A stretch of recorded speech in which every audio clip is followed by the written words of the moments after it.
Anirudh? Yes, good morning. Good morning, Anirudh. Welcome. Yeah, thank you.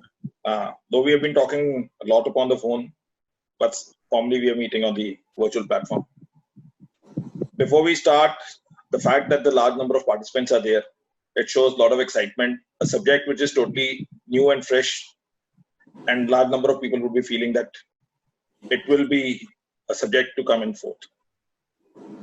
As we all know that we are facing the pandemic because of the coronavirus. Coronavirus would be akin to, because it's being transmitted, I'm reminded from the mythological theory that there was a demon named as Rakta Bij. And Rakta Bij was assimilated with the fact that whenever the blood drops would fall, another demon would be created. It was only because of the intervention of goddess Kali that it was done. So we all hope that some solution has come and we can go back to the professional nitty-gritty. Meanwhile, I would just ask you to take over the entire show. And just to let everyone know that the format is that in case any question is required to be asked, he has to put it on the chat box. And in case he wants to ask the question directly, then he has to put a question in the chat box that he should be allowed to be unmuted. Meanwhile, nobody could be asked, even though in case the mic is not muted, he has to mute himself so that there's no disturbance and we can go ahead. So over to you, Krishnan. Thank you so much, Mr. Vikas, for inviting me and providing me this wonderful platform to address so many lawyers and legal officers. It's a great pleasure to be here. As you said today, the hot topic is COVID-19, and COVID-19 is affecting our lives in a manner that I don't think anybody could have imagined. So on the legal front, one issue that has been constantly coming up is what happens to contractual bargains. When we entered into the contract, we did not expect anything of this kind. This is unprecedented. Would this in any manner alter the contractual bargains? In this context, the topic of frustration and force majeure becomes relevant, and it's important to understand the difference between the two and the various ways in which we can question the commonly understood positions of law. Let me start off by going back a few hundred years to see how common law evolved. Because this evolution of common law would be common to both frustration and force majeure, but the effects of the two concepts are very different. You go back to Jane's case in the 1700s in England, where the common understanding at that point of time was that contracts are absolute in nature. Therefore, you either perform or you breach. There is nothing in between. This was laid down in as many words, but as time went by, common law needed to evolve because judges found that in a number of situations, it may not be fair to apply this absolute contract theory. Therefore, a number of exceptions evolved under common law. The first exception to evolve was the implied term exception, which was evolved in the case of Taylor versus Caldwell. What I will do is I will just name the cases now, but I will later circulate a list of citations to Mr. Vikas, so we don't spend time in me dictating citations.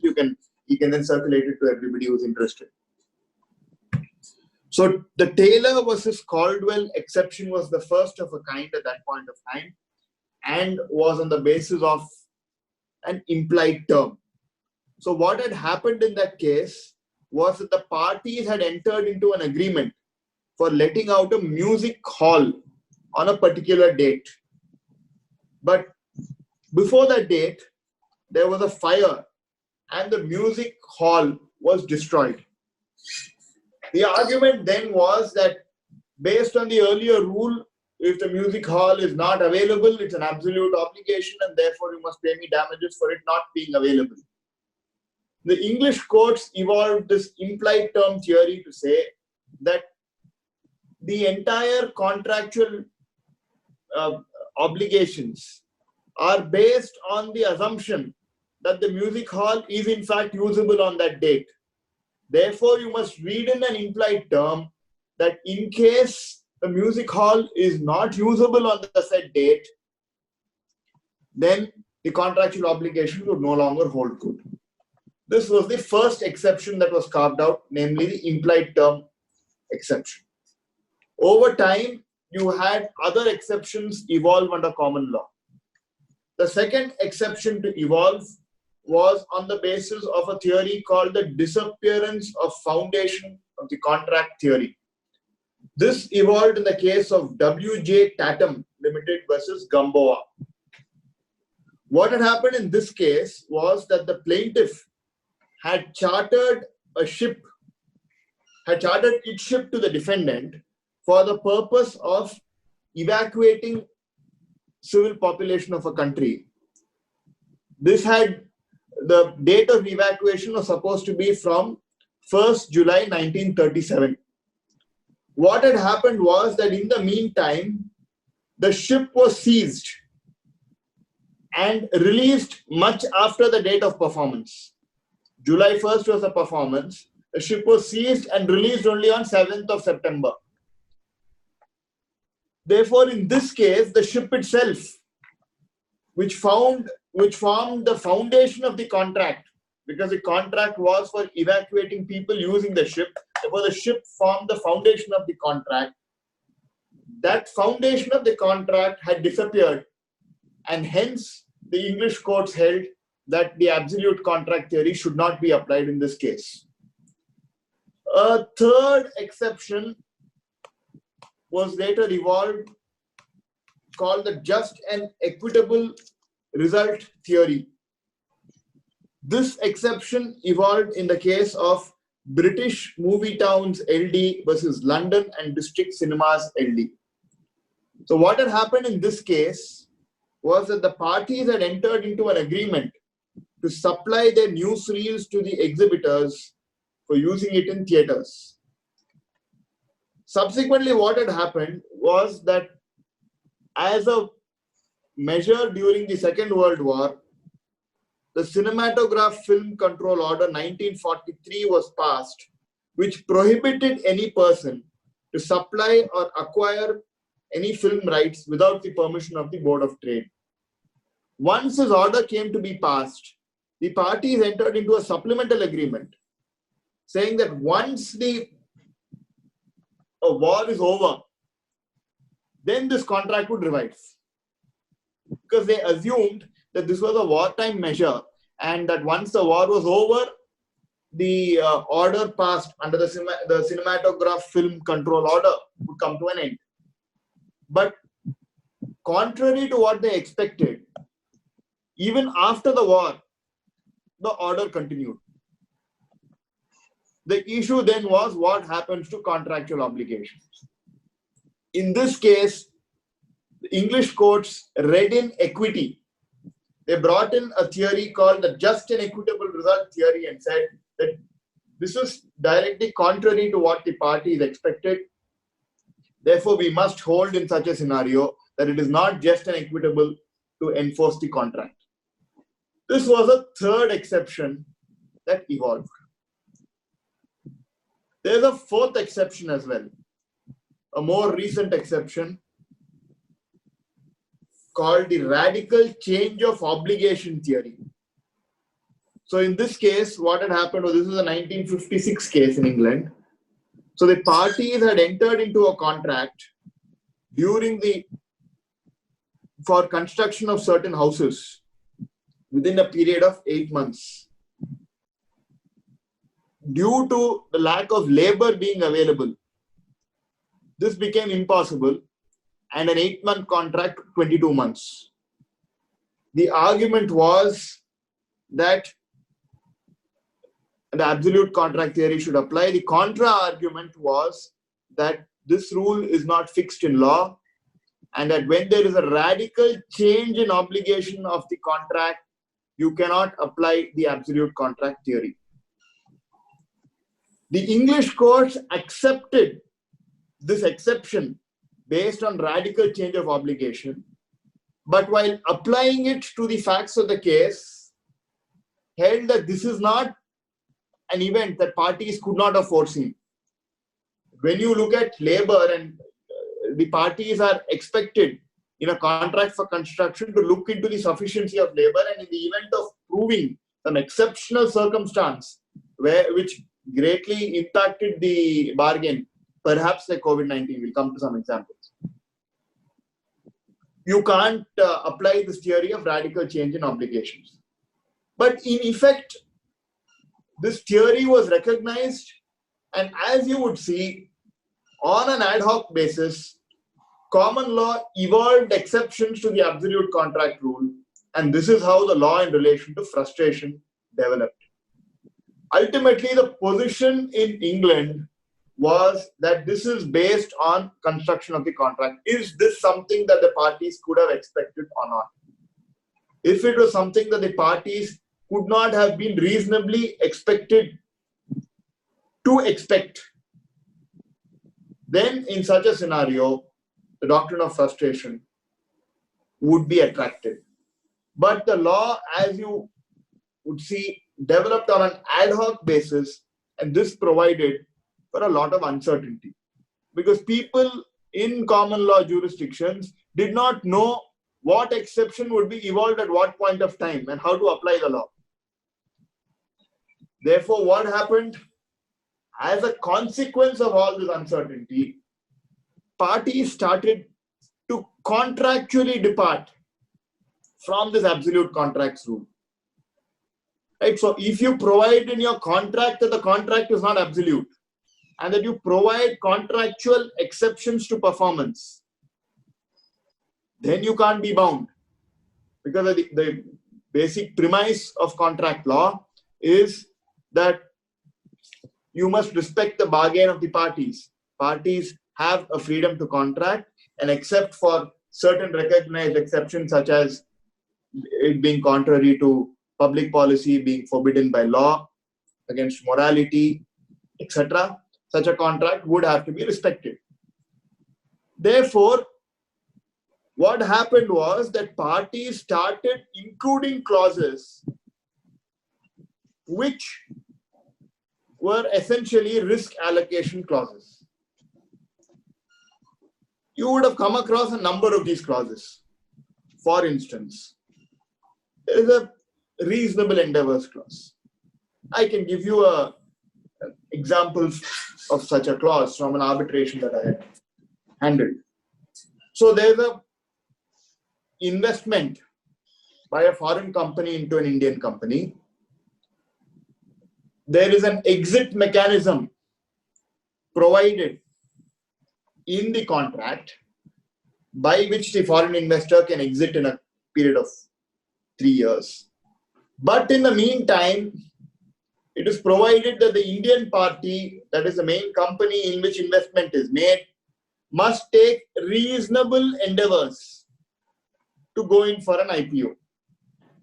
The term used is reasonable endeavors. It is not an absolute obligation. So the issue was, well, and there was a formula provided. If they go in for an IPO, this is how the exit value must be calculated. If they don't go in for an IPO, this is how the exit value must be calculated. So the argument was that they could have gone in for an IPO, but they did not go in for an IPO, and that therefore they have breached their obligation. The counter argument is ultimately rejected, but it is a very good argument nonetheless, is that this is only a reasonable endeavors clause. Therefore, if we can show that we have taken reasonable endeavors to go in for an IPO, but we still did not go in for an IPO, then you can't claim that there is a breach. And the argument in that specific case was that what came in between was the 2008 global recession. Consequently, no reasonable party would have actually gone in for an IPO during that period, and therefore there is no breach of a reasonable endeavors clause. The point I'm making is that as a response to the uncertainties of common law, parties started thinking about contractually reading in exceptions to this absolute contracts theory. So you would see a lot of other clauses, such as a best endeavors clause. You may have multiple variants. After all, it's for parties to put down what they want in paper, and so long as it's not contrary in India to the Contract Act, that's all right. One such risk allocation clause is the force majeure clause. Force majeure clause is not a statutory provision by which parties are absolved. It's a contractual provision by which parties agree that for a certain period of time, neither party will claim damages against each other if the cause for the loss is a force majeure event. What is a force majeure event? See, the word force majeure is a French term that is derived from a Latin term, namely vis major, which is a doctrine that is used in tort law. In tort law, vis major is a doctrine that is commonly available, because obviously in tort law there is no contract between the parties. So, for instance, if there is an act that has caused the loss, but that act is an act of God, literally it means an act of God. If you can show that it is beyond the reasonable contemplation of the parties, then there will be no tortious liability. In tort law, it's an absolute defense. In contract law, there has to be a force majeure clause that is incorporated. Otherwise, you can't claim that an act is force majeure. Why? Because essentially, in force majeure is only a risk allocation clause, nothing more, nothing less. The force, though it is a risk allocation clause, in terms of the Indian Contract Act, there is some recognition implicitly by virtue of Section 32 of the Contract Act. Let me read out Section 32. Enforcement of contracts contingent on an event happening. Contingent contracts to do or not to do anything, if an uncertain future event happens, cannot be enforced by law unless and until that event has happened. If the event becomes impossible, such contract. Therefore, the first portion of Section 32 recognizes that you may have a contingent contract where you say, I will enforce my rights if this uncertain event does not happen. The uncertain event could be a force majeure event. There is implicit statutory recognition, but it is a contractual risk allocation mechanism. Frankly, even if Section 32 was not there, you could still have had a force majeure clause.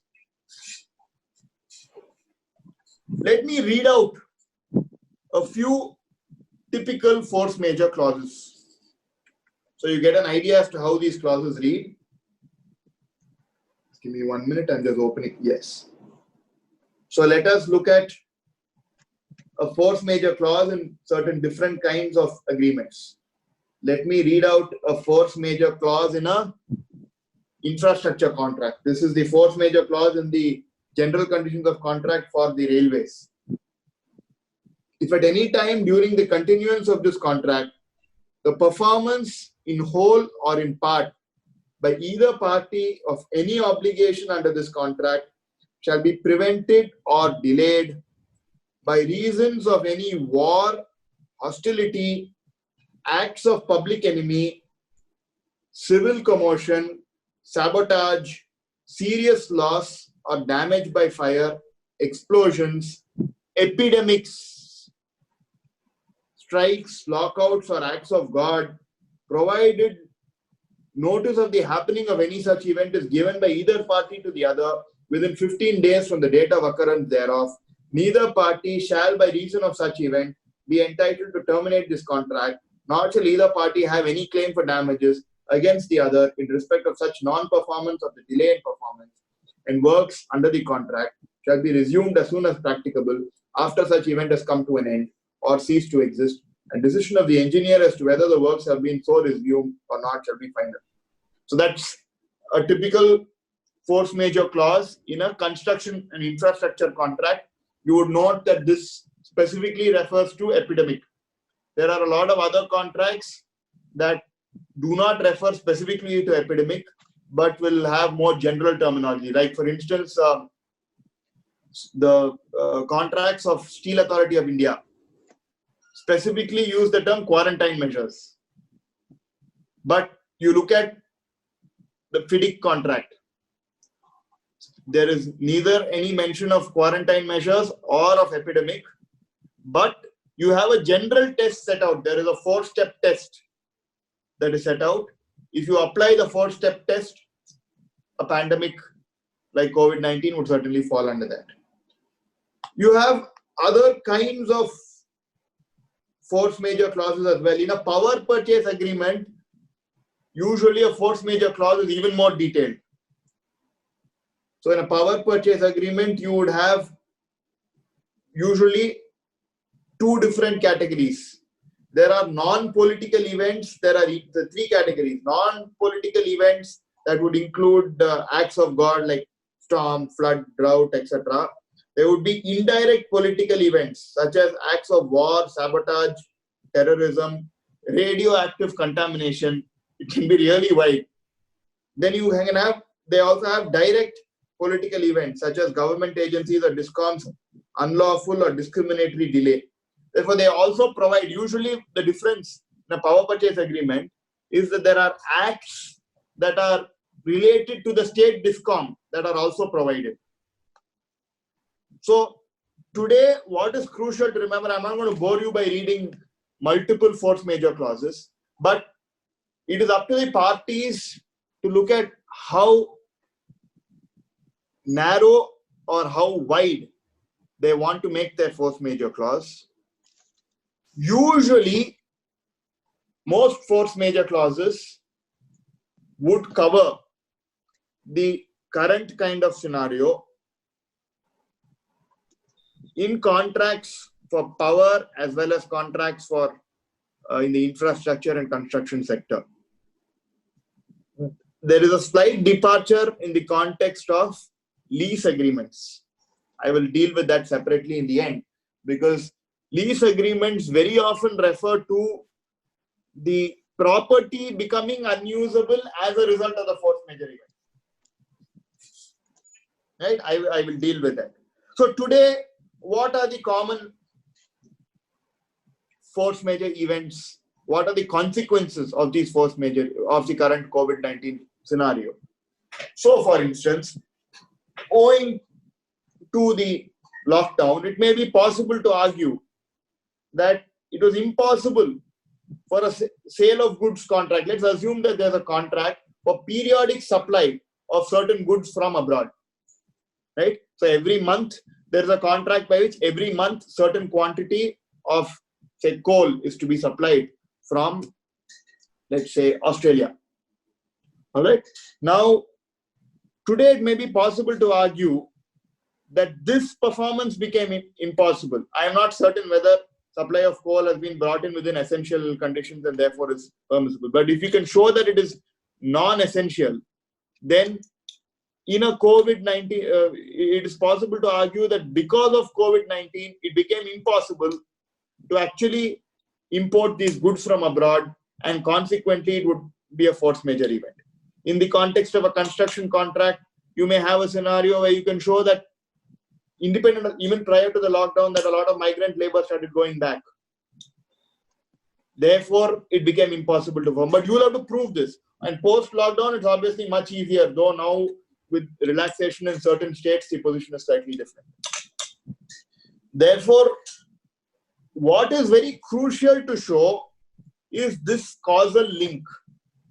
You will have to show, firstly, that based on the terms of the force majeure clause, the force majeure clause is attracted. Secondly, that it is this force majeure event that has caused disruption to the contract or delay to the contract. If you don't show either of the two, you can't claim the benefit of a force majeure clause. Just one clarification. I see some questions on the screen. Do I answer it now or do I answer it in the end? Anirudh, since you are the keynote speaker, only as on right now, only one question has come. Okay, can I answer it in the end? Can I take all questions? It's your baby. You have to handle it. All right. There are two modules. One would be that you read the questions and we can answer it right now. But what we have experienced in this process is that sometimes the entire tempo of the entire subject goes away, and sometimes we lose. A few parts have been covered, but the other parts are not covered. So, in the fitness of things, last half an hour we will have a Q&A session. Yes, I will take it in the end because some of these questions I'll be covering later. They're already. That's what I'm saying. Then it will break the entire tempo. Let's go the way it's going on. Sure. So therefore, what is very crucial to establish is this two-step test. One, that you come within the terms of the force majeure clause. And in this context, please keep one thing in mind. The Indian Supreme Court in Energy Watchdog has held that a force majeure clause must be narrowly construed because it's an exception to performance. An exception is always to be narrowly construed. Therefore, a force majeure clause is to be narrowly construed. Therefore, keeping this in mind, you must first interpret the clause to see whether the event falls within that. In a lot of cases, I would believe that certainly the lockdown and most cases even COVID-19 would fall within it. In the second very crucial aspect is, if you fall within it, is this the causal basis for the loss? Right? Now, what do you mean by causal basis? The best example that I can give for this is the English judgment in Classic Maritime's case. So what had happened in Classic Maritime is that there was a contract to ship certain iron ore pellets. The party who had to ship was not in a position to ship. In other words, there was a breach by that party. But at the same time, there was a dam in that area that had burst, which also made it impossible to shift. The argument made was that today there is a force majeure event, the dam has burst, therefore I must be absolved of liability. There was a force majeure clause in the contract which was applicable. But the English courts took the view that the real cause for the loss was the inability of that party, and that a party who has breached or a party which is not able to show that it is otherwise capable to perform cannot take the benefit of a force majeure clause. Right? So, therefore, in Classic Maritime's case, despite the fact that the dam had burst, a party who was in breach was held liable because it was held that the cause of the loss is the inability of the party and not the dam bursting. Right? This is the first crucial causal link test. Namely, what is the real cause of loss? Let me explain with an example in the COVID-19 situation. So let us take the case of a construction contract where the employer was supposed to hand over the site in February. The employer had not even started land acquisition proceedings to acquire the land from the farmers, where ultimately the construction was to come up. In March, you had this COVID-19 outbreak. March 21st, you had the lockdown. The employer then says, this is a force majeure event. I should not be liable because I could not have done anything during this period. But the real cause for the delay in the present case is the fact that the employer had not handed over the site to the contractor. In such a situation, when you do the causal link test, the cause for the delay and the consequent loss is not the force majeure event, but the original breach of the employer. In such a scenario, the employer will be held liable and cannot get away because he would fail the causal link test. The second aspect of this causal link test is explained in this case called Lebeupin, Lebeaupin. It's an English judgment again. Lebeupin versus Richard Crispin.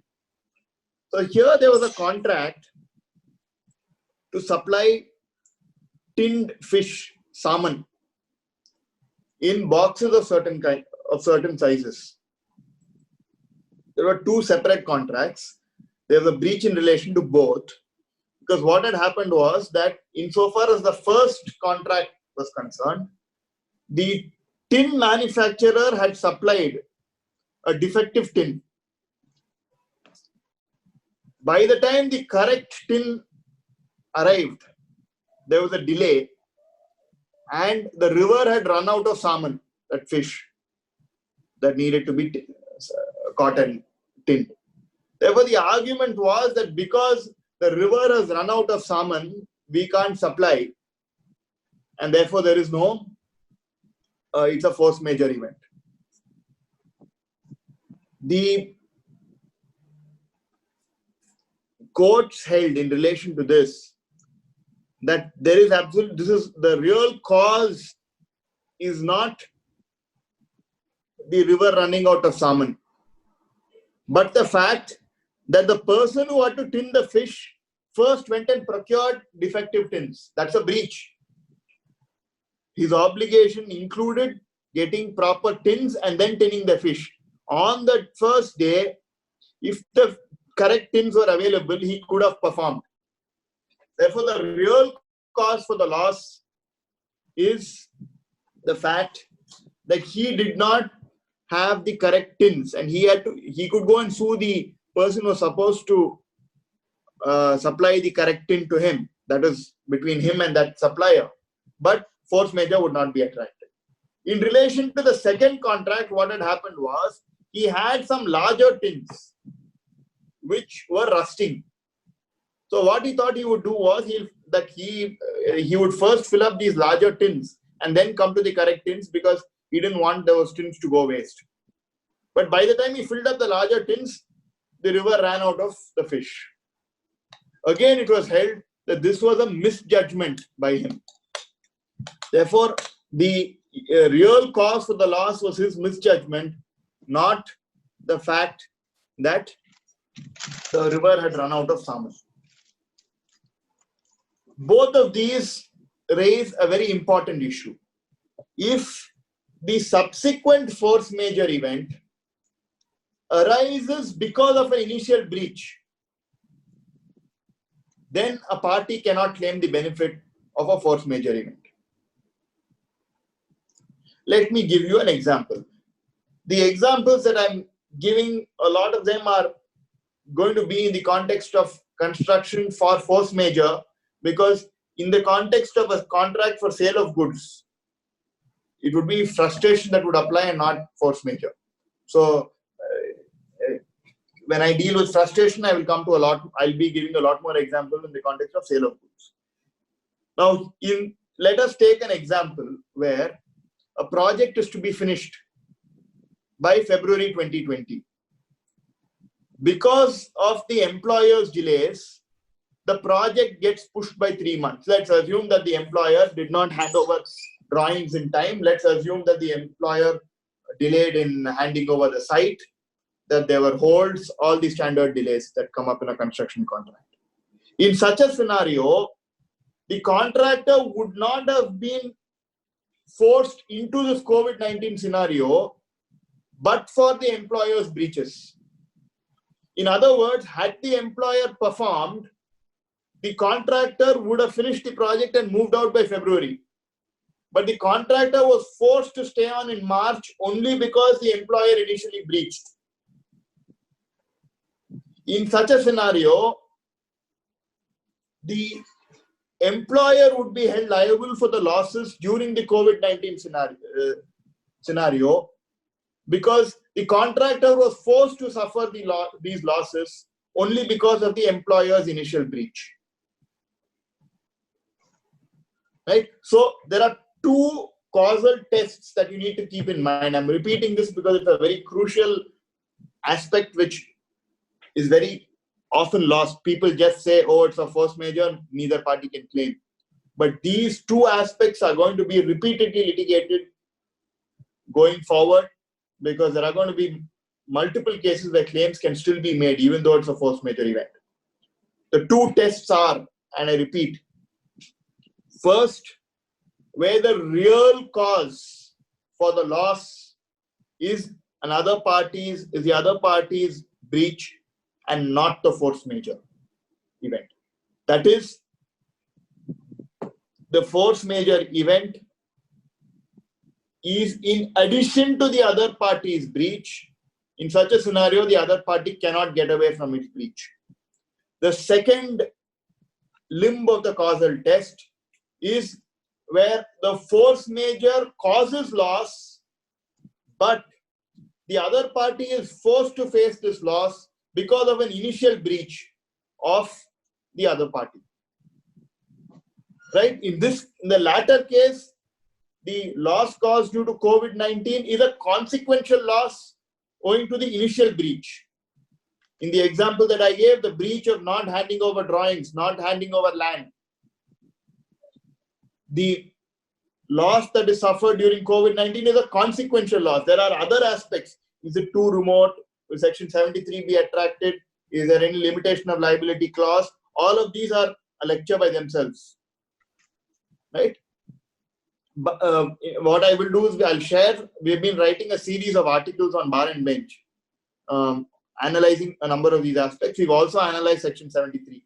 So I can have that. I can share that with Mr. Vikas and he can circulate it to all of us. You can post it on my WhatsApp, Krishnan, and I will post it on my groups. People can just enrich ourselves. Though we have been following you on the bar and bench, that is why we caught up on you that you should come and speak.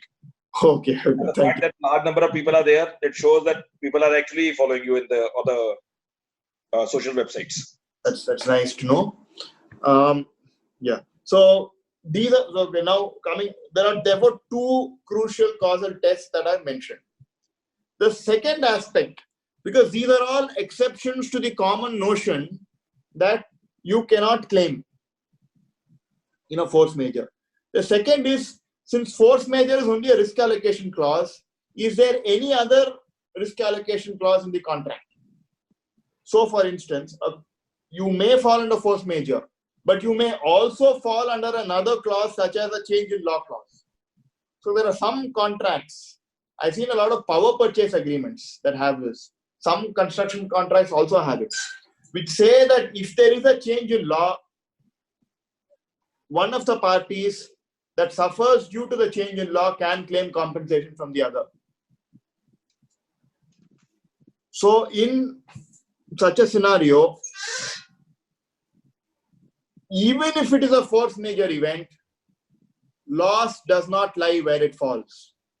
You will have to harmoniously construe the clauses to see, is there any other clause in the contract under which you can make a claim? Right? So a change in law clause is something that is quite common. So how would you apply this to COVID-19? You will say that, well, the lockdown is under a legislation, the Disaster Management Act.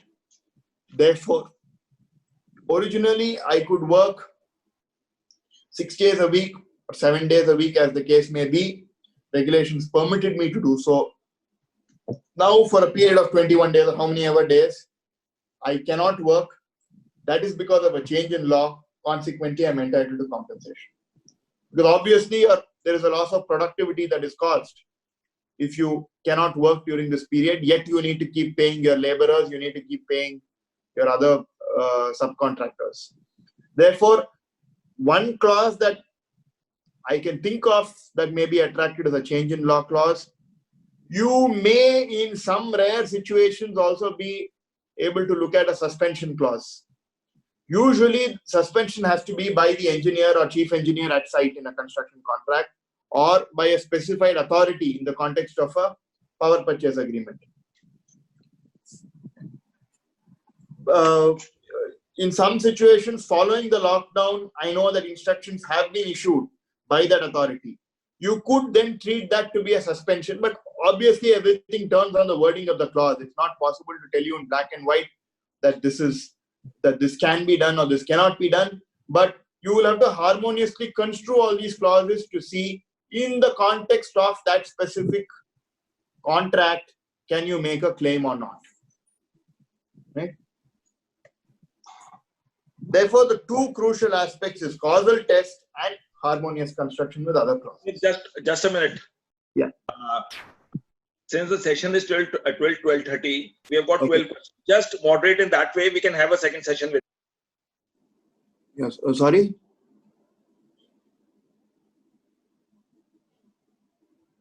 Hello? Yeah. I'm saying the session is till 12:30. Okay.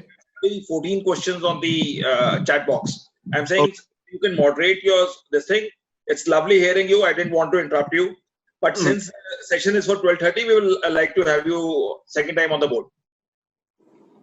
Yeah, so now till 12, shall I continue with my talk and then we answer questions after that? You can pace your innings in that way so that we can also question answers. It's not that we will complete it at 12:30 itself. We can go, but you just pace your innings in that way. Yeah, sure. Yeah. So it's wonderful hearing you. I didn't want to interrupt you. But no issues at all. Thank you very much.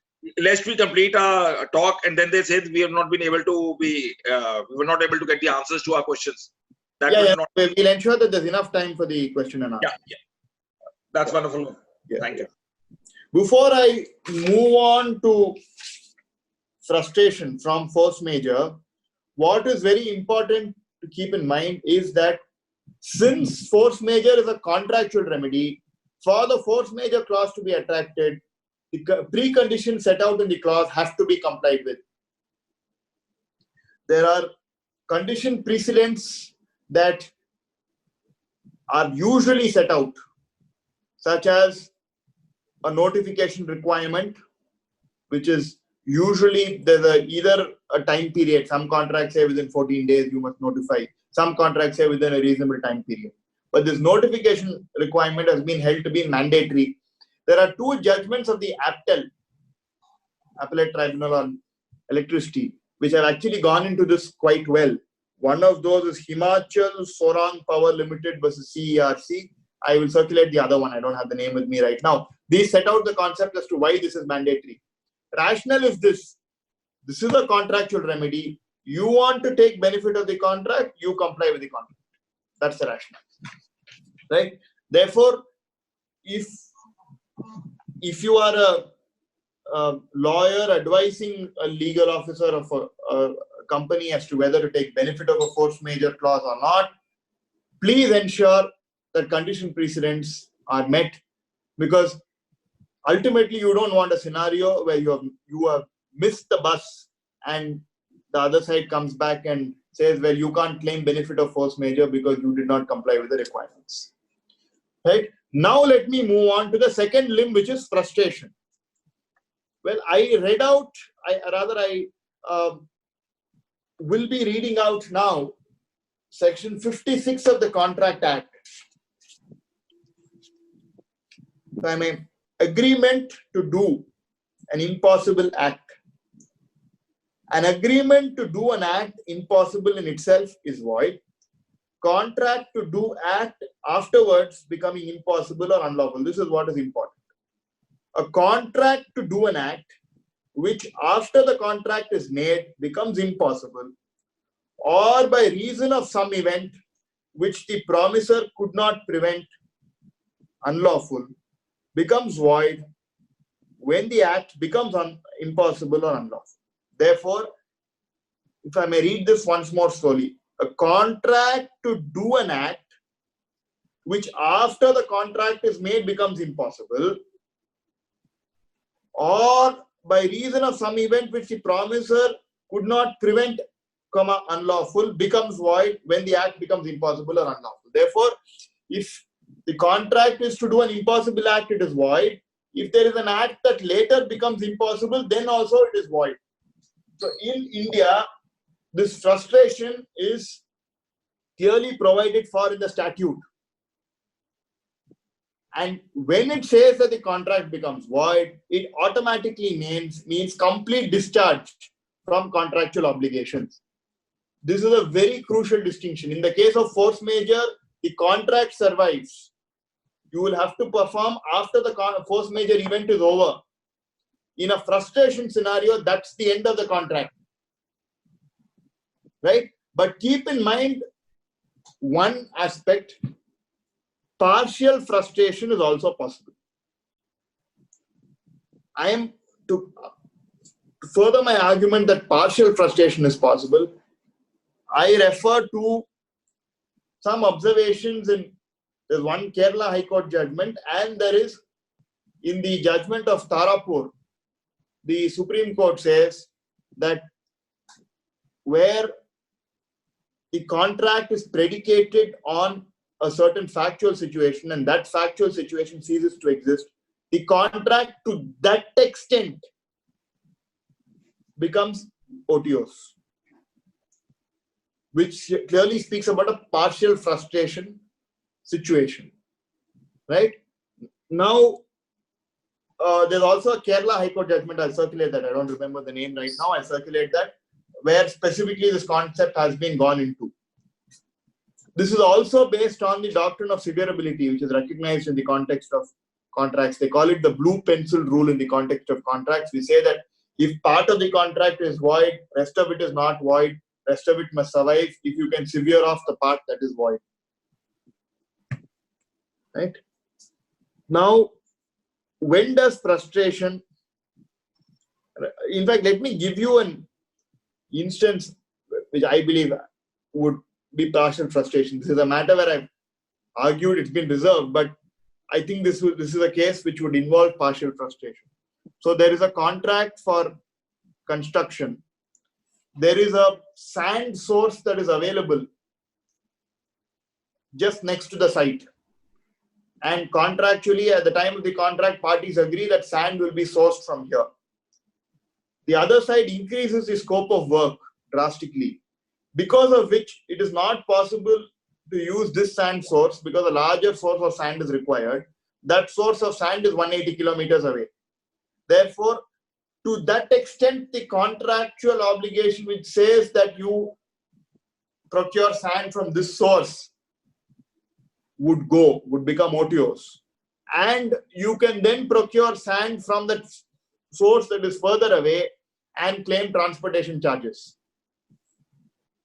on the basis of the principle of quantum meruit that I'll be dealing with. Right? Now, frustration would apply more in cases where time is of the essence. So in a situation where for a sale of goods, time is presumed to be of the essence. In a contract for construction, time is not of the essence. Therefore, if a construction project is delayed by 3 months, it does not stand frustrated. Because time is not of the essence. In a 2-year contract, 3 months delay will not frustrate the contract. But if, for instance, masks are to be supplied by March 30th for fighting COVID-19, and the supply of masks are indefinitely delayed because of some restriction that is imposed from importing them, then the contract itself becomes impossible because that timeline of March 30th is critical. In a construction for sale of goods, time is presumed to be of the essence. Therefore, if that timeline becomes impossible to perform because of a frustration event, then Section 56 would be attracted. Therefore, typically you would see doctrine of frustration being attracted in cases where time is of the essence, and force majeure being attracted, obviously subject to there being a clause, where time is not of the essence. Right? Now, let me give you one example of this. The judgment of the Honorable Supreme Court in Satyabrata Ghosh, which is a landmark judgment. It's a very, very crucial case. Yes. So what had happened here, the AIR 1954, Supreme Court 44. The respondent had commenced a land development scheme for sale of plots under which it was obligated to construct roads and drains. The appellant agreed to purchase a plot under the said scheme, and the contract was entered into during the war period. Subsequently, there were certain requisition orders that were passed by the government taking possession of the land for the purpose of the war. The requisition orders were passed after 15 months from the date of entering into the contract, and the respondent had not commenced any work till then. Ultimately, the argument that was made was that because of the requisition of the land by the government, the contract became impossible to perform.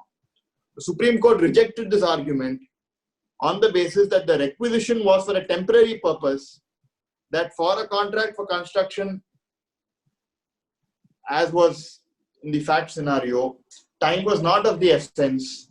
In such a scenario, the doctrine of frustration and section 56 would not apply. This was perhaps the first and most important judgment of the Indian Supreme Court on section 56. The Supreme Court went on to say, they went on to analyze English law and American law, and they said that since in India we have it codified in a very clear manner in section 56, the English authorities would only be persuasive. Right? Now, there are a few exceptions that are recognized when section 56 will not apply. The first is where the events are contemplated by the parties. So the Supreme Court in Energy Watchdog's case says that where the parties had contemplated acts beyond their control and had incorporated a very wide force majeure clause, then section 56 cannot be attracted, and the only recourse you can take is to the force majeure clause. That's the interplay between force majeure and frustration. So if you have a wide force majeure clause, section 56 will not apply. If you have a narrow specific force majeure clause, maybe it will apply. It's arguable. Right? So in the context of sorry to bother, just repeat it because I've received two messages. This subtle distinction between doctrine of frustration and force majeure. What is the basic distinction between the two? The distinction is this. Number one, frustration discharges the parties completely from the contract. If a contract stands frustrated, they need not perform it at all. Force majeure is a temporary phase where one party cannot hold the other liable. It's a contractual mechanism. So, for instance, if there is a delay of 3 months, which is a force majeure event, then beyond the 3 months, parties must perform. So it is more akin to, as we say in service matters, one would be, it is a suspension of the act, another would be akin to a dismissal, severance of relationship. Exactly. Very good example. For doing it. Right. So frustration, that's the end of the contract. Right. Now, the second thing is that in a force majeure, you will have to notify if the clause so provides. Frustration, you need not notify because the contract itself has come to an end. You can even argue for the first time in an arbitration or in a court that the contract has come to an end and succeed. Though obviously, if contemporaneously you have notified, it helps build it because it's ultimately a factual determination. But a force majeure has to be, you have to comply with the strict requirements. Right? Okay, now let me go back to the exceptions. First is events contemplated by the parties. I mentioned Energy Watchdog. The second is where there is substantial performance, where it's merely onerous for one party to perform. Then in such a scenario, a party cannot claim impossibility. See, the best example for this is energy watchdog. So what had happened was that this was a dispute that arose in the context of a power purchase agreement. For the supply of power, one of the supplier was procuring coal from Indonesia. The price of coal from Indonesia shot up. The argument was that I originally contemplated that this would be based on a certain fixed price of coal in Indonesia.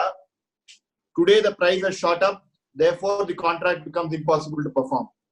Supreme Court said that this would not be a case of impossibility. Your contract does not say that you will procure coal only from Indonesia.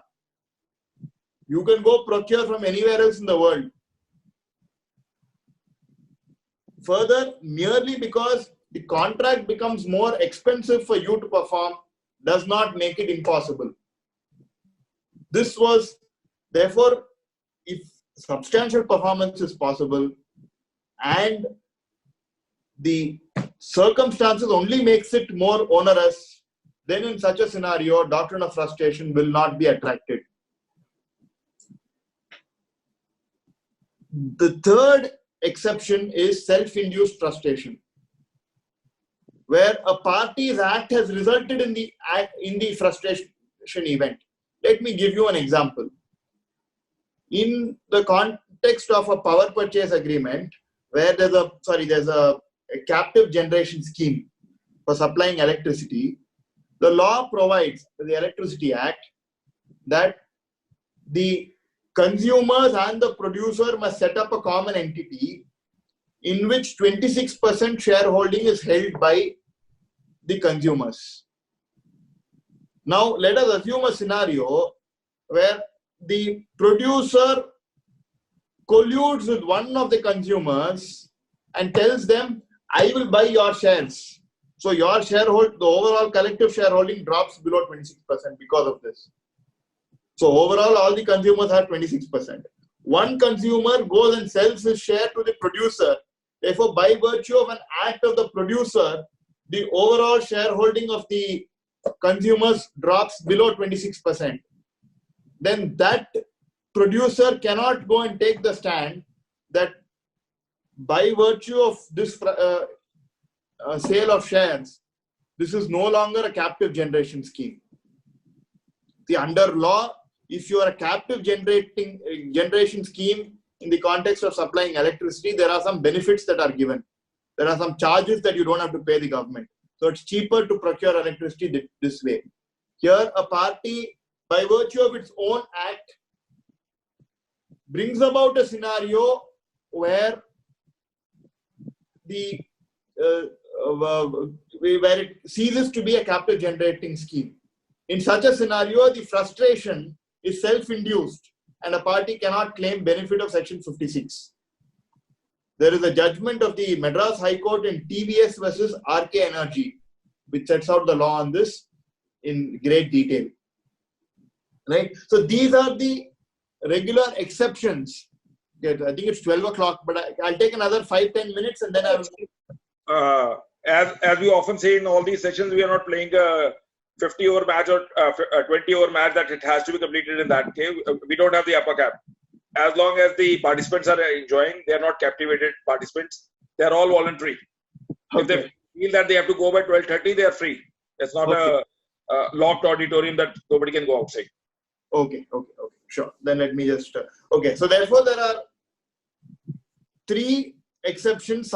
Sometimes it's categorized as 4 because substantial performance and onerous obligations sometimes are split up. So you have events that are contemplated by the parties, you have self-induced frustration, you have substantial performance, and you have onerous obligation. These are the 4 exceptions to frustration. Right? So let me then come to what is the effect of frustration. Right? There are some remedies that follow if a contract stands frustrated. The first is the remedy to claim damages. this is in a very specific scenario provided in section 56 itself. Let me read out the third paragraph of section 56 that I did not earlier read. Compensation for loss through non-performance of act known to be impossible or unlawful. Where one person has promised to do something which he knew or with reasonable diligence might have known, and which the promisee did not know to be impossible or unlawful, such promisor must make compensation to such promisee for any loss which such promisee sustains through the non-performance of the promise. See, this is a scenario which strictly won't apply in the COVID-19 situation, where one party knew about the impossibility, yet entered into the contract. That party will have to pay compensation to the other party. I'm not going to delve too much into this because that is beyond the topic for today, because in the COVID-19 scenario, this won't arise.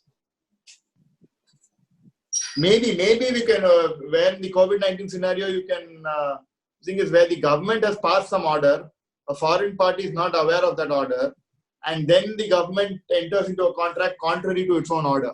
But these are going to be very like one-off cases. So I won't spend too much time on this. But the more crucial remedy that opens up upon a contract being frustrated is the remedy of restitution. Right? Before I go into the details, let me conceptually explain the difference between restitution and damages. Right? Let me give an example. I enter into an agreement with Mr. Vikas to purchase for him to purchase certain goods, some cotton from me. He pays an advance. Thereafter, I take the advance. What I do with the advance is I go and invest in shares of a company. And thereafter, I don't perform, I just keep the advance. Right? In such a scenario, the loss caused to Mr. Vikas is the advance. The advance is 100 rupees. The loss caused to Mr. Vikas is 100 rupees. If he is going to sue me for damages or compensation, he will sue for the compensation for the loss caused. Therefore, he will sue for the 100 rupees. But let us assume I use that 100 rupees to purchase shares and the value of those shares goes up to 1000 rupees. My unjust enrichment is not just 100 rupees today. It is the actual value of the shares as of today. Right? So, in a lot of situations, the loss caused may be equivalent to the gain. Where if I don't invest it in shares, I just keep the 100 rupees. Mr. Vikas's loss is going to be equivalent to my gain. Therefore, whether you claim for compensation or whether you claim for restitution, the amount will be the same. But in a scenario like the example I've given, I use the 100 rupees given by Mr. Vikas, I buy shares, those shares shoot up in value and become 1000 rupees. My enrichment is the value of the shares today. Restitution is a remedy by which you claim the refund for unjust enrichment. The rationale is, I cannot be enriched by virtue of my dishonesty. By virtue of my unjust act, I cannot be enriched. Therefore, I must be forced to repay whatever enrichment I have got to you. Right? So, in a claim for compensation or damages, which is common, you go after the loss. In a claim for restitution for unjust enrichment, you go after the gain. Right? So I can give you an example of a current case. This is only to conceptually explain what is restitution before I go into how it will apply in this scenario.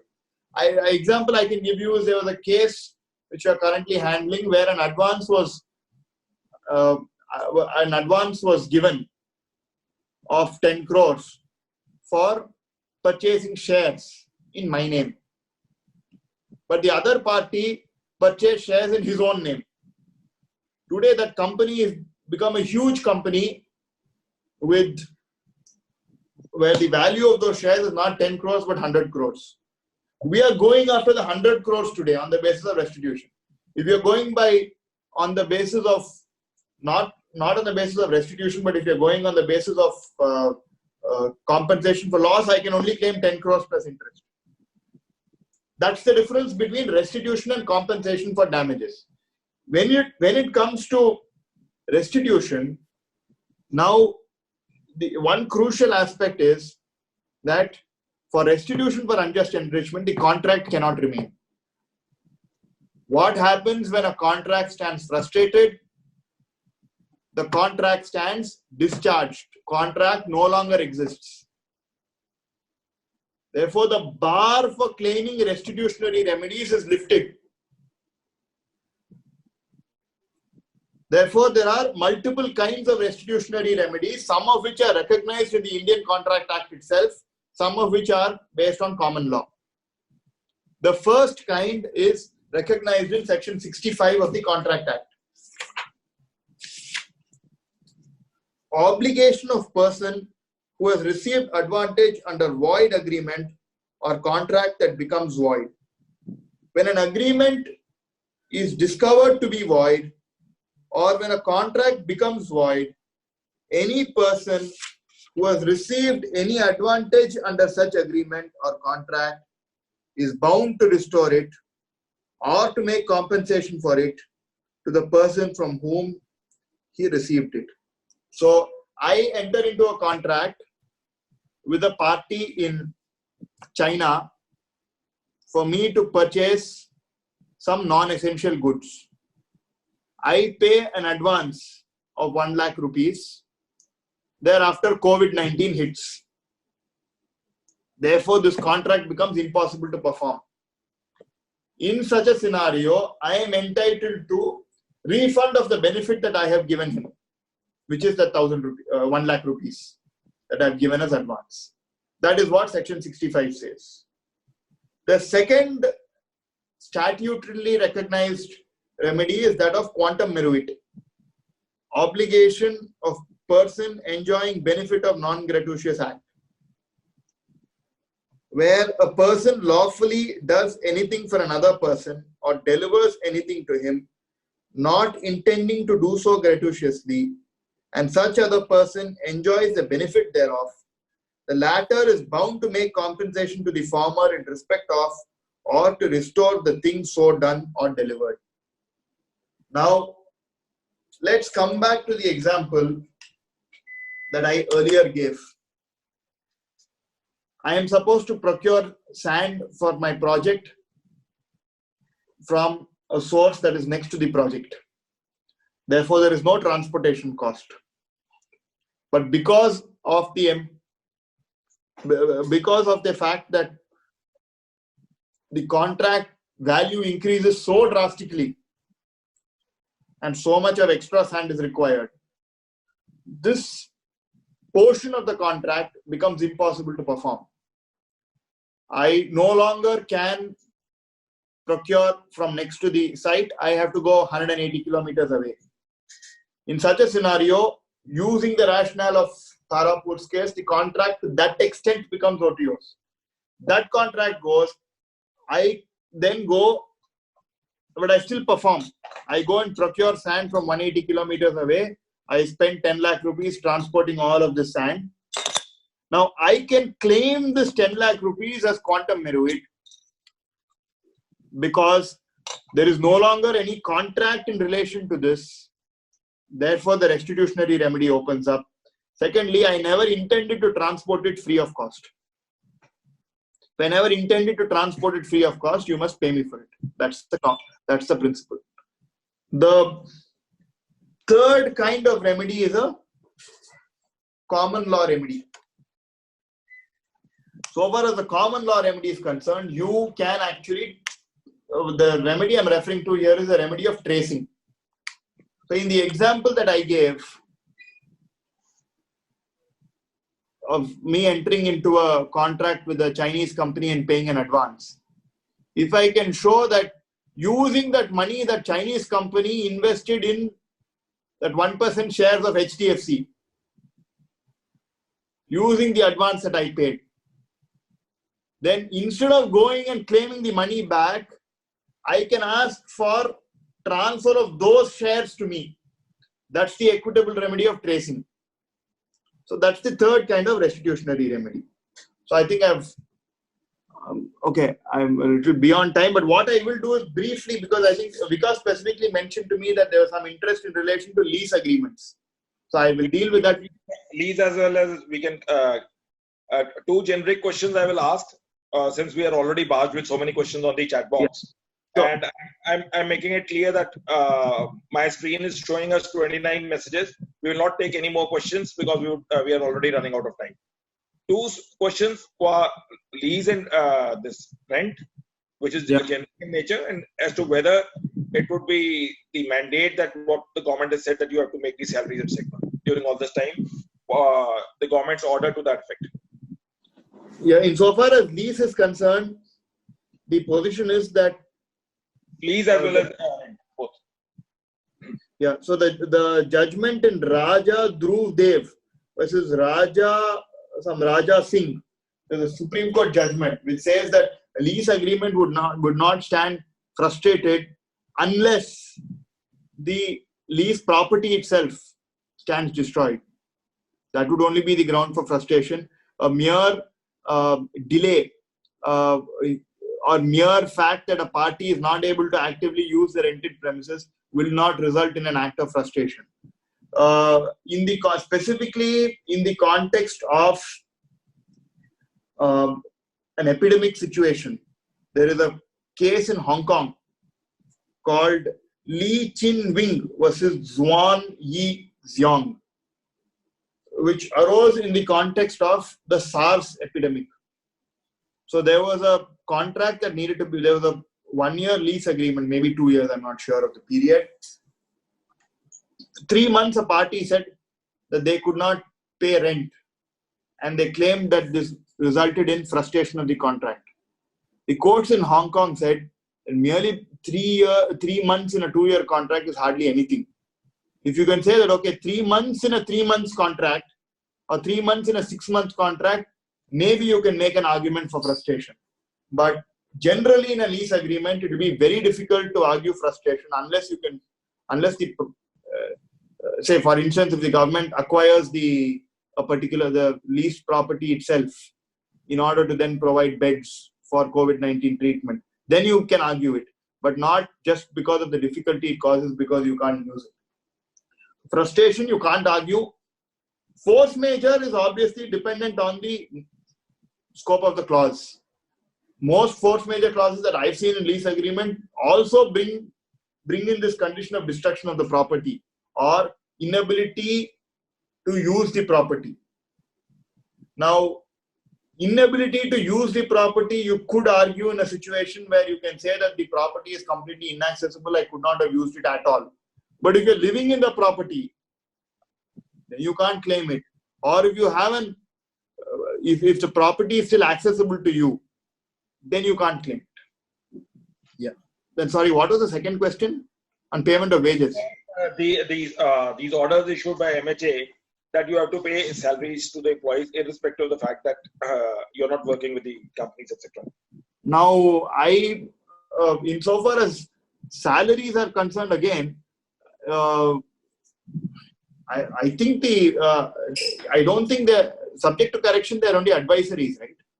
They are primarily advisory, but be that as it may, people are still getting a hunch on that. If we go on the website, this Jay Sagar and all have also posted their Q&A on the websites. So again, see, this is not certainly this will not arise in this will not result in a frustration scenario. So whether you could terminate or you could lay off or retrench, what would be the parameter? Now you need to look at the terms of the contract, look at the terms of the force majeure event in your employment contract if you have any. In my view, this will not amount to a frustration of a employment agreement. Certainly not a frustration. Well, if this continues over 7-8 months, then maybe yes, but not locked down for the period that we have currently had, or even if it's going to be 1 or 2 more months. But certainly not a frustration, according to me. But insofar as force majeure is concerned, it depends on the terms of the force majeure clause itself. The only rationale that I can think is, can you then say that this is compensation for the work that you're doing? And since you are not actually doing any work, that I need not pay you compensation. That's the only argument I can think of. But that also you must be able to show that it is impossible for them to do any work during this period. There are a lot of services that can be provided that you can work from home and continue to do work. Only if it can be shown that the nature is such that no work can be done, then such an argument will come in. But it's impossible to give an argument in black and white for this, because all of these are very dependent on the terms of the employment agreement. So I don't think it is possible to give a general advisory on whether you should pay salaries, whether one is you're morally obliged to pay, but whether you're legally obliged to pay or not, it depends on the terms of the employment agreement. So that's not something I can answer in black and white. So we start the Q&A session. Yeah. I would be reading the questions because we have received on the chat box. Sure. Just hold on.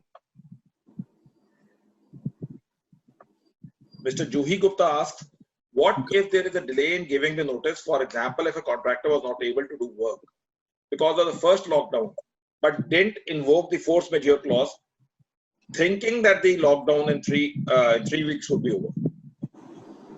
Okay, see, if there's a delay, going by the judgments, this timeline is mandatory. But what you can then claim is, for instance, if you have to give a 15-day notice, you give the notice after 17 days, right? So the way you can then take it is 15 days from the date of the notice. Like 15 days, that's your cover. So therefore, for the first 2 days, then you can't claim, but the balance you can claim. And Sumit Saha asks, can COVID-19 be a kind described as a force majeure clause? Yes, a lot of these clauses would cover it, specifically in the context of, I read out some of the force majeure. I read out the railways GCC, which specifically covers an epidemic. There are some other general force majeure clauses that are also broad enough, because this is certainly something that is beyond the control of parties. So it's obviously clause specific, but most force majeure clauses would cover it. Okay. Suraj Ramachandran asks, irrespective of the contractual terms, whether the employer, being a government entity, can force the contract under the garb of the scenario to renegotiate the terms of the contract, which may not be viable for the contract, whether the government entity can go for rebidding of the contract. No, they can only do so if they see. Okay, we have to split this. There are two different scenarios. The first scenario is a case of frustration, and the second is a case of force majeure. If the contract stands frustrated, they can go ahead and do so, because there is no contract anymore, right? So then they can renegotiate the terms, or they can rebid, but this will have to be in a scenario where only in a scenario of frustration. This would usually be in a contract, say for sale of goods, where time is of the essence. This would usually not be the case for a power purchase agreement or a construction and infrastructure contract, where time is not of the essence.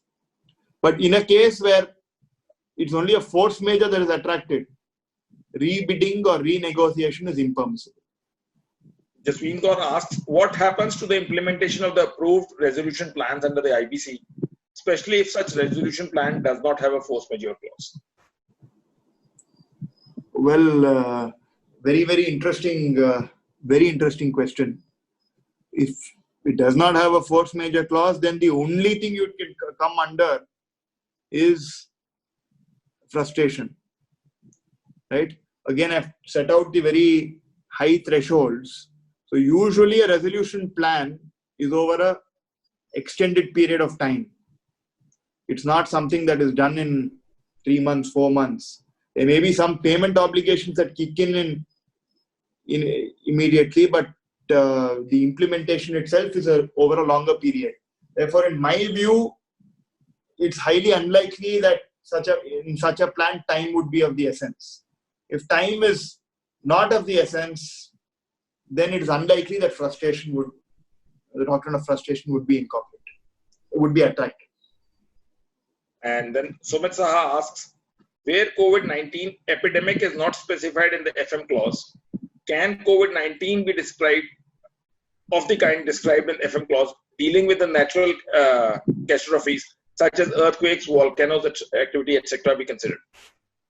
Well, it really depends on the wording of the clause. If the wording is restricted to earthquake, volcanic, hurricane or typhoon, then no, because Supreme Court has said it has to be narrowly construed. But usually it will be much wider than this. Most force majeure clauses that I've come across would say that if it is because of events not attributable to the parties and beyond their contemplation, including events such as this, but not limited to this, then such a force majeure clause would cover it. So it's really dependent on the force majeure clause in a particular contract. But yeah, just what you have extracted would not cover it. Again, we are repeating it that we will not be taking more questions since the last question was 27. I've already seen that 13 more have barged in. Amarjeet Virk asks, consequences if there is no such clause like force majeure in the contract, especially in the scenario like COVID-19, can it still be invoked under the contract jurisdiction? No, so if there is no force majeure clause, you will have to only go for frustration if you meet the high threshold of frustration. Otherwise, you can't claim force majeure in the absence of a contractual clause to them. Just asks, if the lease deed has expired few months back and tenant is paying rent to the landlord without any lease deed in place and tenant was due to give possession on 31st March and unable to hand over the possession of the premise due to the lockdown, can landlord still claim rent and forcibly control the restaurant? Well, it depends. If the tenant is still staying on in the premises, then premises till the rent is not paid. I know if the tenant is continuing to stay on in the premises even after March 31st, that would again, because this would not be a case where there would be a tenancy under the agreement, but tenancy based on holding over. So that would continue on a month-on-month basis if he continues to stay there. If he decides to surrender possession and leave, then he can't be forced to pay rent going forward. But if he continues to use the premises, then yes. Karun Aditya asks, can COVID-19 fall under the natural consequences if the same has been provided for in the contract? Yes, it can. Vigneshwar Walia asks, what about these clauses in the health insurance contracts to deny hospitalization claims? I have actually not had the occasion to analyze these clauses in a health insurance contract. So I'm not at this point aware of the scope of the clause in a health insurance contract. I think I'll have to look at the individual terms before I can answer this question. If you have a clause available with you, you can share it now. I can look into it and answer the question. Or you can share it with me on the WhatsApp. I will share it with you. Yeah, you can even WhatsApp it to me or email it to me. A good friend of mine, I will revert to him. Yeah. Or I will thereafter post it in the group itself. Sure. Just ask, if any tenant who has to take the possession in some other premises, and as per lease deed, the possession was to be given in the month of April. As the possession is not given, then can only the tenant ask for the refund of the security which was paid in the advance? No, because there is already a contract in force. That contract does not stand frustrated. I refer to that Hong Kong judgment, which I think would be applicable, and I refer to the Supreme Court judgment in Raja Dhruv Dev's case, which talks about when a tenancy agreement stands frustrated. So, if in the absence of frustration, the contractual obligation would continue, which means security deposit should remain and should be refunded only in terms of the contract, which would usually be only at the end of the tenancy. This person has not posted the name, but otherwise asks, is it necessary to have a force majeure clause in the contract? Can't it be implied on the basis of just/reasonable or equity? Isn't this obvious that most of the contracts can't be executed right now? Well, no, it has to be specifically included in the contract. If you're going to be arguing an implied term, it's almost impossible to argue because there's a Supreme Court judgment on when you can read an implied term in Nabha Power's case. And they set out a 5-stage test in that, which is going to be very, very hard to meet. This is especially so because there is already a statutory remedy of frustration that is provided. Therefore, if there is no force majeure, you will have to meet that high threshold of frustration. Because the intention of the parties is that if they are to bring down the threshold for claiming that they need not perform, at least for some period, then they would specifically be providing a term in the contract to that effect. It would be very difficult to read an implied term, especially considering the judgment in Nabha power. Sonia Madana asks, can COVID-19 pandemic be included under this expression? Act of God. Do organizations need to review force majeure clause in contract and execute amendments in the contract? What amendments can be considered to cover over the liabilities and rights during the COVID-19 pandemic? See, as I said, most force majeure clauses that I've seen are wide enough to cover it. Because even if they don't expressly mention pandemic or epidemic or lockdown, they are wide enough to cover it, most that I've seen, except a few in some lease agreements that talk about destruction of the property.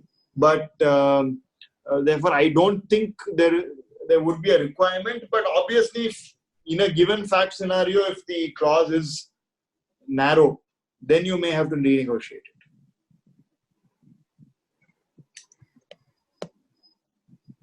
Then Hari asks, in a FIDIC contract, epidemic is not expressly used, but it may fall under any of the four conditions stated in clause 19, force majeure, whereas said epidemic is expressly used in 8.4d. Isn't this a correct statement to state that the parties have specifically agreed that the circumstances of the epidemic is not considered as a force majeure, as this would be dealt in accordance with 8.4 and 20.1 of the contract, which has been expressly agreed by the parties, that is time and cost impact? Subject to my memory, FIDIC clause sets out four conditions. Let me try and open it right now. Subject to my memory, it sets out four conditions that are broad enough to cover COVID-19. Let me just see if I have it before me. Just give me 1 minute.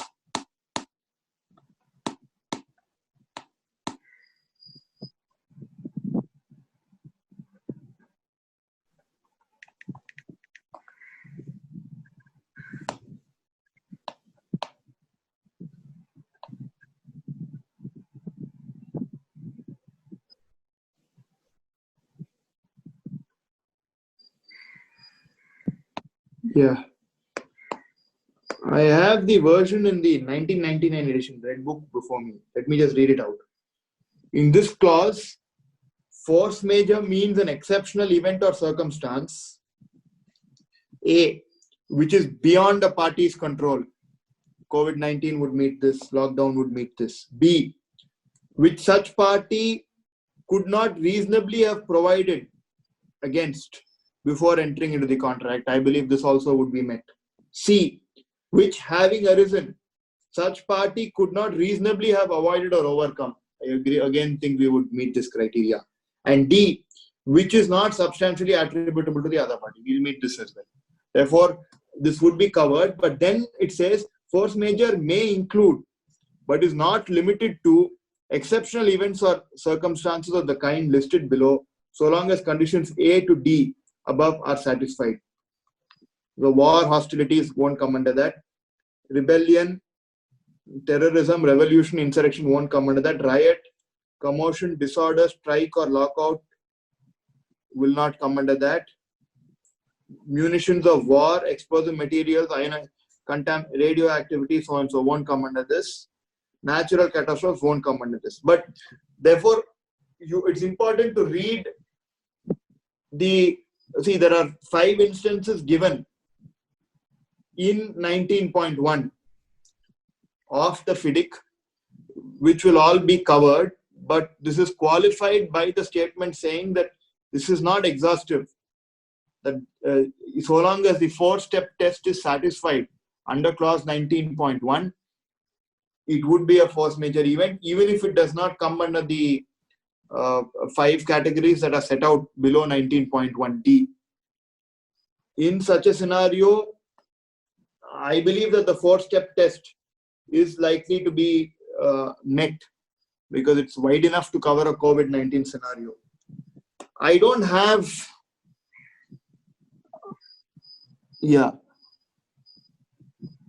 Now, I don't have 8.4D before me. But for your answer as to whether this will be covered by 19.1, I believe it will be covered by 19.1. On the issue of, I don't have 8.4 and 20.1 before me, but subject to memory, 20.1 deals with the scenario of contemporaneously notifying a claim. That may not apply here because you're not going to have a claim arising out of the force majeure clause. You will only have to notify them under 19.2. 19.2, you will have to issue a notice within 14 days to the other party that in fact 19.1 has been attracted. That is, if you're claiming under the force majeure clause. In the context of 20.1, that will come only when you're making a contemporaneous claim. That has to be, I think, subject, there's a time period set out within which it has to be done. But even on this, in the Indian context, 20.1 of the FIDIC may not be valid as it is contrary to section 28 of the Contract Act, because it says that if you don't make that within that specified period, the claim stands extinguished. That is contrary to section 28 of the Contract Act. So, yeah, 8.4, I'm not in a position to tell you because I don't have it before me right now and I don't recall what it says. Sonia Madan has another question which says, a contractual dispute arising for a delay in a performance of a contract where period affected on account of COVID-19 is one of the causes for delay in performance. Holding the affected period as force majeure, will it also enable saving clause of the employer to pay interest and cost for the affected period to contractor in the awarded amount? Interest, it won't. Interest will certainly have to be paid because if there is some money that is due before that, then interest on that money will be earned by the employer by keeping that money in the bank. There's a 5-judge bench, old judgment in the context of section 34 of the CPC which says this. Right now, I don't recall the name. I'll circulate it. It's a full. It relies on a case called GC Roy's case and then sets out some principles on interest.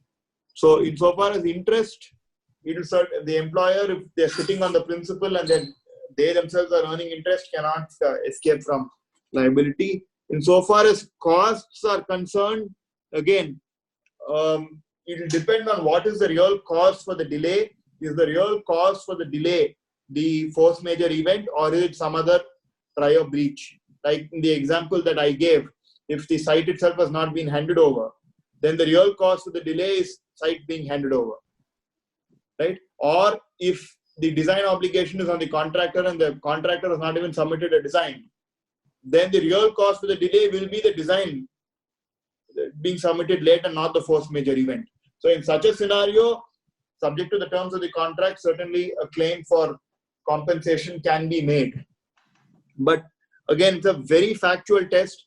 So you will have to carry out your delay analysis. You will see you will have to analyze what is the dominant cause for the delay. You will have to look at it on a case-to-case basis. And if you can show that the dominant cause for the delay is not the force majeure event, but a breach of the other party, then compensation can still be claimed. Muthu has posed a question. In case of a construction contract, there is extension of time given due to the default of employer, not able to acquire land. Can contractor claim compensation for fixed overheads during the extension of COVID-19? Yeah, I expressly dealt with this because in such a scenario, the dominant cause is not COVID-19, but not handing over land. So, such a scenario, claim for compensation can be made. Of course, there are a lot of contracts that say that for delay in handing over a site, no delay damages are payable. That's a topic by itself because there are lots of judgments of the Supreme Court which carve out exceptions. So those are all independent of this. But does COVID-19 force majeure situation come in the way? In the fact situation that you provided me, the answer is no. Byapu Rapu says, what is the remedy available for the contractor if the client rejects the contractor's submissions for compensation, can contractor approach arbitration or court if client rejects contractor submission under force majeure or suspension due to COVID-19? Yeah, it's dependent on if there's an arbitration clause, then you go for arbitration. If there's no arbitration clause, you'll have to approach a court. Determination will have to be by the body, unless there's some other specialized body that's been set up that has to determine that issue. Like for instance, sometimes there's a chief engineer is given certain powers to decide on a particular issue. That is, whether it's an accepted matter or not. So if it has to first be submitted to the chief engineer, you need to follow the contractual mechanism. But of course, if the chief engineer rejects, you can then go to court. Then, what are the exceptions to the force majeure? Please explain in brief in context to the lockdown. Yeah, so I gave 3 exceptions where a claim can still be made during my lecture. First was causation, and in fact, first and second, 2 types of causation examples that I gave. And the third was where there are other clauses like a change in law clause or a suspension clause. These are the exceptions that where you can still make a claim, notwithstanding the fact that there is a force majeure event. Then Dr. Sangwan asked, can we delve on the topic of effect of COVID-19 on leases, where there exists a commercial lease of a restaurant and the government has directed closure of business activity? Will the lessor be liable to pay the lease amount to the lessee? No, my view is that this will not result in frustration of the lease agreement. I've already given some examples, some case laws for this. In the context of a lease, therefore, there will not be frustration. There may be a force majeure scenario based on the terms of the force majeure clause. Now, as I mentioned, in a lot of the force majeure clause that I've come across in lease agreements, it refers only to unusability of the property itself, right? So here the commercial purpose behind the lease may not be relevant, because that may be the difference between a lease and a license. In a lease, the compensation is paid for actually handing over possession and giving possessory rights to the other party. In a license, you give it for a specific purpose. Therefore, if it is not a restaurant that is leased out, but is only licensed for running the restaurant, then the situation may be different.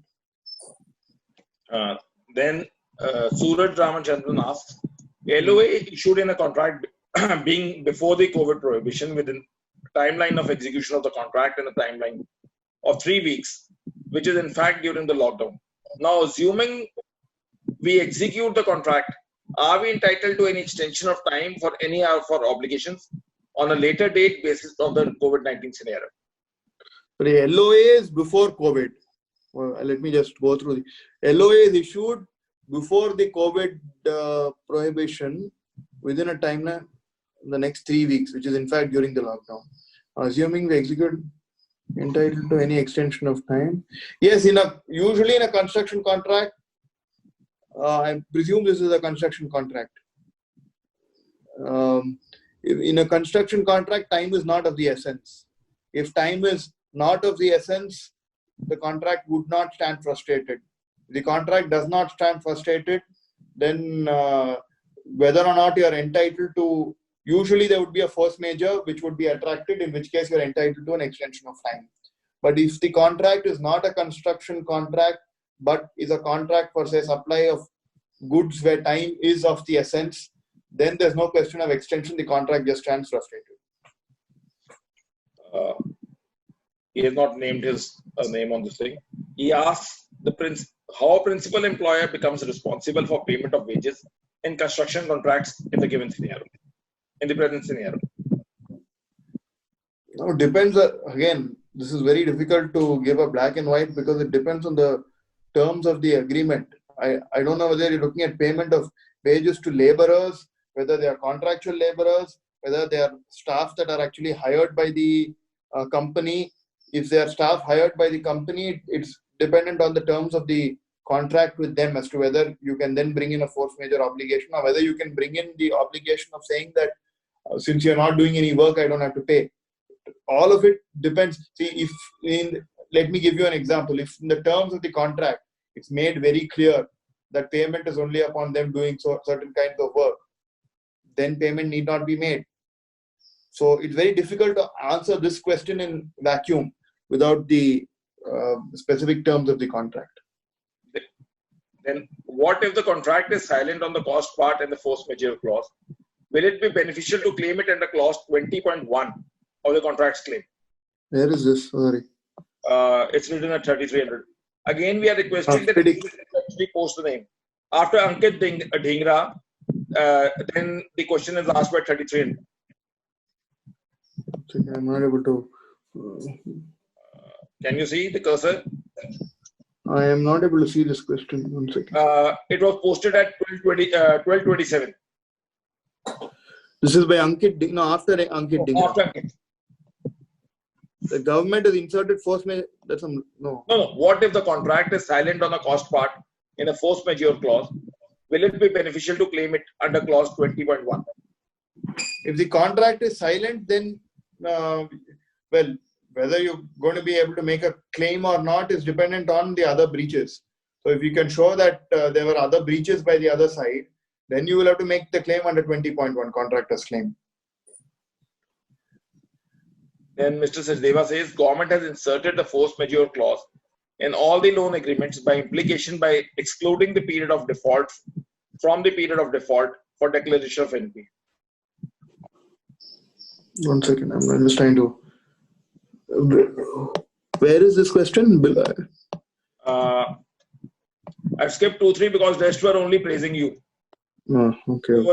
That was a praise. I'm sorry. 1 second. This is. This is posted at 12:27 by VK Sachdeva. Just before a question prior to Raghujit Madan.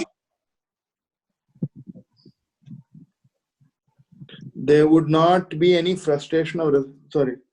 No, government has inserted the force majeure clause in all the loan documents by implication, by excluding the period of default from the period of default for declaration. Yes. That's a comment, I think. The government has now extended the saying that there won't be any defaults during this period. And then Raghujit Madan asks, certain legislations provide remedy of statutory arbitration for certain infrastructure projects where there are no formal contracts such as NHI, and thus no force majeure clause. How the affected period be treated under such statutory arbitrations to save the government from the liability of cost, interest, and expenses? No, the statutory arbitration is just the forum. The forum will have to apply the principles of law on this, which I have just discussed. I don't know whether the question is on whether if there's a delay in approaching the forum, what happens. On that, the Supreme Court has extended limitation across statutes for all fora. So if the question is on the time, on the inability to approach the forum within the specified time, that stands extended by virtue of the Supreme Court order under Article 142. If the question is on what is it that fora will apply, I set out the principles of law during my discussion today, and that statutory arbitral tribunal will have to adopt the principles that I have just discussed. Now questions have been posed by R&S. It says in the absence of integration clause, can FM clause be inferred from the intention of the parties and their prior correspondence? What is an integration clause? I'm not. In the absence of the integration clause, can FM clause be inferred from the intention of the parties and their prior correspondence? So from what I understand, there's no FM force majeure clause in the contract, but the earlier pre-contractual correspondence seems to indicate that they should have one. No, the position is that when there is a conflict between the terms of the contract and pre-contractual negotiations, the terms of the contract will prevail. The only time when you can go into pre-contractual negotiation is when there is an ambiguity in the clause to understand how that clause must be construed. Therefore, if parties were negotiating a force majeure clause and ultimately it is not there in the contract, you can't go back to the negotiations to reincorporate the force majeure clause. Though going out of context, certain persons have put in the chat box as to how to be updated regarding when is the next session and how to get the information. Either they can just look into the chat box, we have given the link, or you can like the Facebook page which says Beyond Law CLC. You will come to know the latest updates regarding the ID and meeting ID as well as the password. We are skipping all those questions where the names of the persons are not reflecting. If they don't want to show their name for the questions, we are skipping because we are running out of time. And certain judgments, Anirudh, for your this thing, few of the judgments have already been posted by my office also in the chat box, and rest I will take it from you. Subsequently, you can post it on to me on the WhatsApp. I will post it on my book. Yeah, in fact, what I will do is, I think most of these judgments with citation I've referred in my articles on Bar and Bench. So I will circulate links to the articles which contain all the citations. Do you think that would be easier? Or if you want, I can individually circulate. No. Just give me the WhatsApp judgments. We have also asked them on the chat box to give the email IDs, because subsequently I will ask them to, they can connect us on our email. Okay. Sure.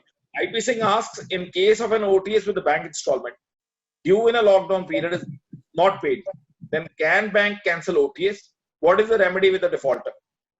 No, because once there's already an OTS, that itself would have the status of a contract. And in such a contract, time would not be of the essence, because payment obligation, usually time is not of the essence. So usually a delay in that would only mean that the party would also have to pay interest on the amount. But I am not sure whether the general order to banks, I've not read the general order that has been issued to banks on charging of interest. I don't think there is any waiver on interest, which means the only consequence would be that on the OTS sum that became payable during this period, if that payment has not been made, interest would also have to be paid. We have completed with the section. I'm just looking for Sonia Madam. Probably her connection is not forthcoming. She was to formally announce the vote of thanks. Okay, no formalities at all. No, she's there. No formal.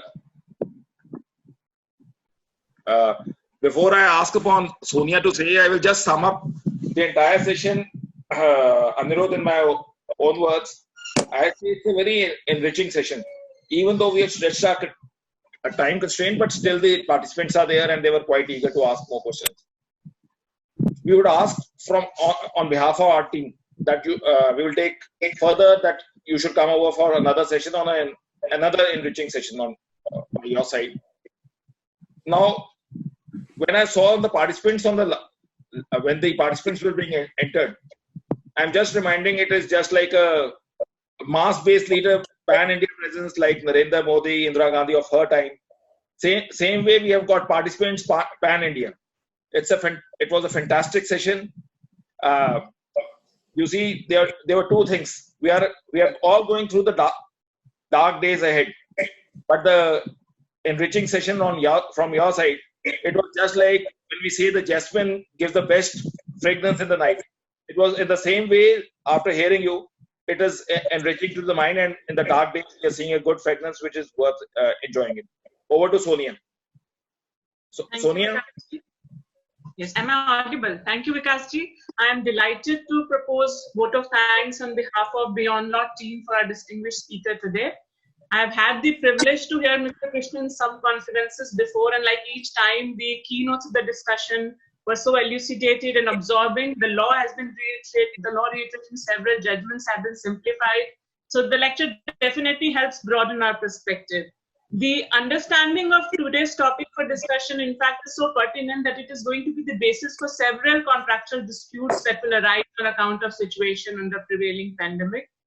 So I would like to express our profound gratitude to Mr. Anirudh Krishnan for an extremely enriching and meaningful session today. Mr. Krishnan, we would also like to welcome you sometime in Punjab and Haryana High Court, and thank you all for making it very cordial and smooth. Thank you very much, Sonia, for the kind words. I'd be happy to come there whenever it's possible to travel. And thank you very much, Mr. Vikas, for inviting me here and providing me this wonderful platform. It's vice versa. But it is only during these testing times we have been able to connect. Otherwise, probably we would not have been connected. The virtual platform has been able to make us connected. It is just as if I am feeling that you are right back in my office, bang opposite the seat, and we are discussing and we are having a healthy discussion across with large number of friends.